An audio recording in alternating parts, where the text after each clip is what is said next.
سبھی کہتے ہیں کہ ٹرسٹ دی پروسیس، کیونکہ ہر چیز کا ایک پروسیس ہے۔ آپ کو خوشی تک پہنچنے کے لیے دکھ سے گزرنا پڑے گا۔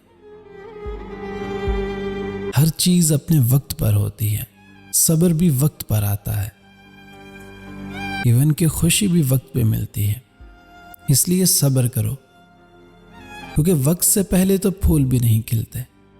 وہ مقام جہاں نبیوں کی رسائی تھی، تمہیں کیا لگتا ہے وہ وہاں تک کیسے پہنچے ہوں گے؟ جسٹ صبر۔ لوگ دکھ دیں تو یوسف کو یاد کر لینا، جنہیں ان کے اپنوں نے دکھ دیا۔ کسی مصیبت میں پڑ جاؤ تو یونس کو یاد کرنا، کیسے وہ مچھلی کے پیٹ میں پھنس گئے تھے۔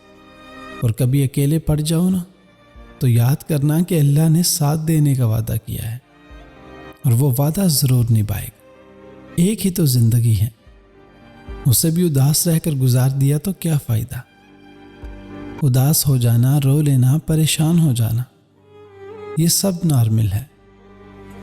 صحیح ہے کہ بعض اوقات حالات ہمارے کنٹرول میں نہیں ہوتے، آنسو روکنا ہمارے بس میں نہیں ہوتا، دل گھبرا جانا ہمارے بس میں نہیں ہوتا، لیکن ایسی سچویشنز کو اللہ کی رضا اور زندگی سمجھ کر بھول جانا، اگنور کر دینا، یہ سب ہمارے بس میں ضرور ہوتا ہے۔ بہت سے لوگ ایسے ہوتے ہیں جو دکھ کو چھوڑ ہی نہیں پاتے، اور زندگی جو خوشی دیتی ہے اس کو بھی کھو دیتے ہیں۔ خوشی اور غم زندگی کا حصہ ہیں، اور یہ ساتھ ساتھ ہی چلتے ہیں، لیکن ان غموں کو دل میں بسا لینے سے زندگی نہیں گزاری جاتی۔ اللہ ہے نا، وہ سب جانتا ہے، وہ دیکھ رہا ہے، تو پھر کس چیز کا غم؟ ذرا سوچیے اور غور کیجیے گا۔